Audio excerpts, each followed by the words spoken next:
Let me be direct with you from the outset. What we are witnessing is not a localized tactical engagement or a standard border skirmish. It is not the limited, manageable conflict that Western media narratives are currently projecting to keep markets stable. What we are witnessing is a foundational shift in the regional military balance of power that has left the Israeli defense establishment fundamentally broken.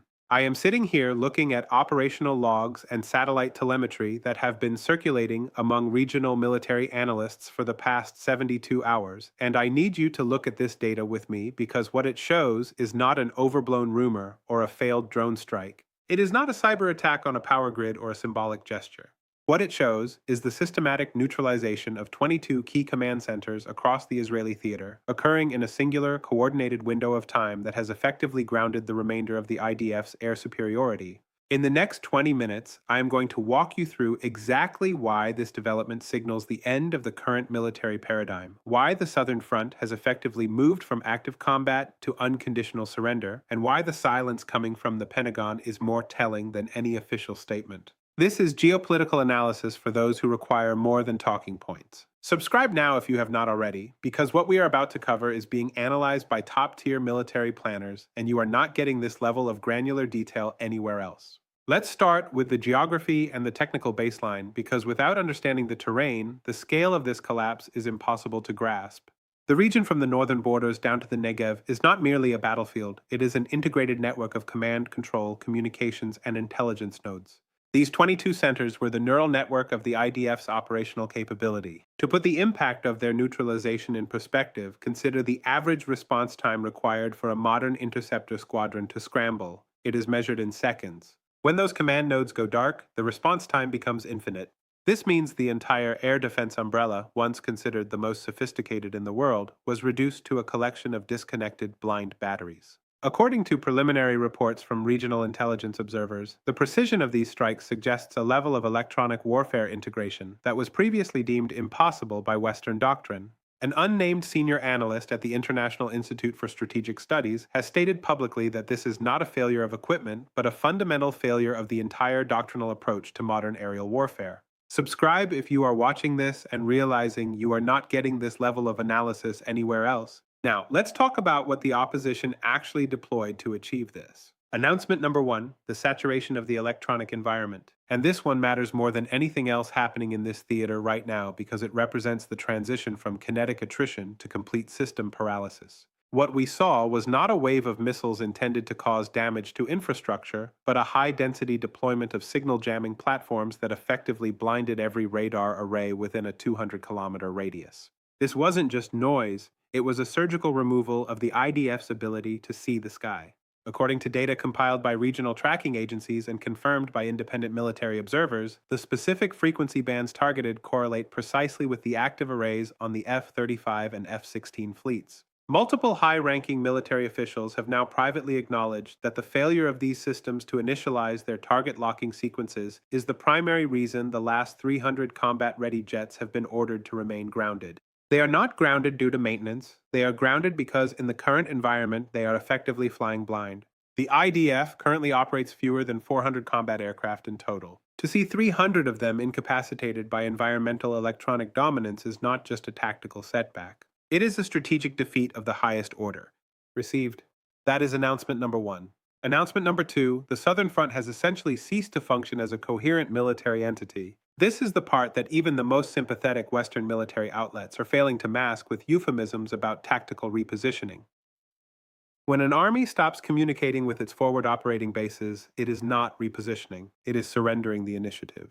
This is not a minor issue, it is a critical collapse of logistics and command continuity. And when you understand the connection between the failure of the central command centers and the inability of field commanders to receive orders, it becomes impossible to ignore that the Southern Front has been left to fend for itself without air cover, without artillery coordination, and without secure supply lines. Stay with me because this is where the narrative completely changes and where the implication that the Israeli military-industrial complex has reached its point of maximum overextension becomes impossible to ignore. Announcement number three, and this one almost nobody in the mainstream media is connecting correctly. The shift in regional power.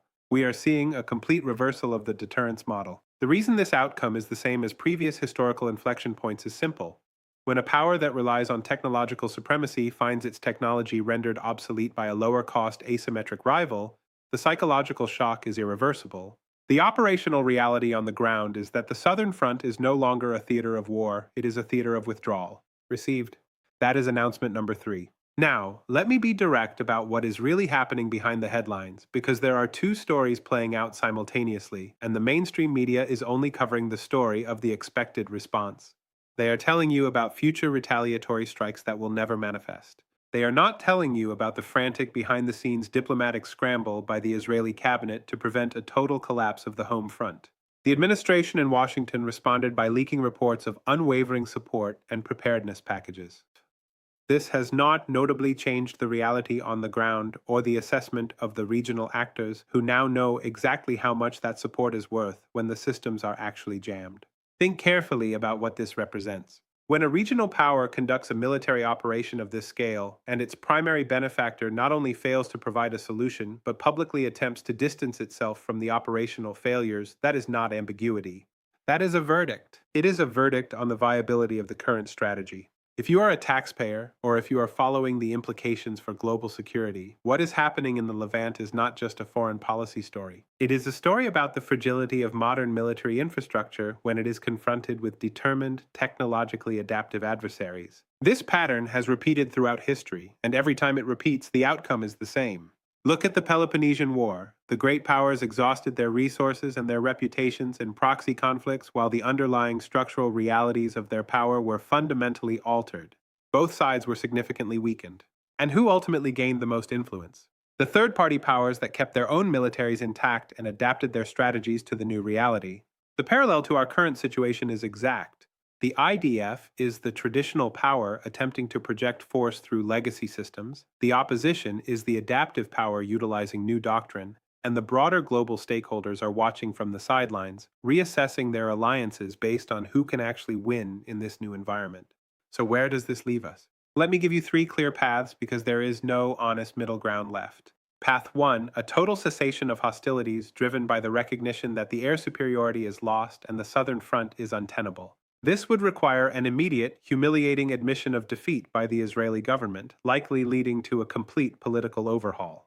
The likelihood is increasing as the reality of the 300 grounded jets sinks in. Path 2, a desperate escalatory lashing out, attempting to involve external actors to force a ceasefire. This would trigger a wider regional conflict that would likely result in the total destruction of the remaining military infrastructure.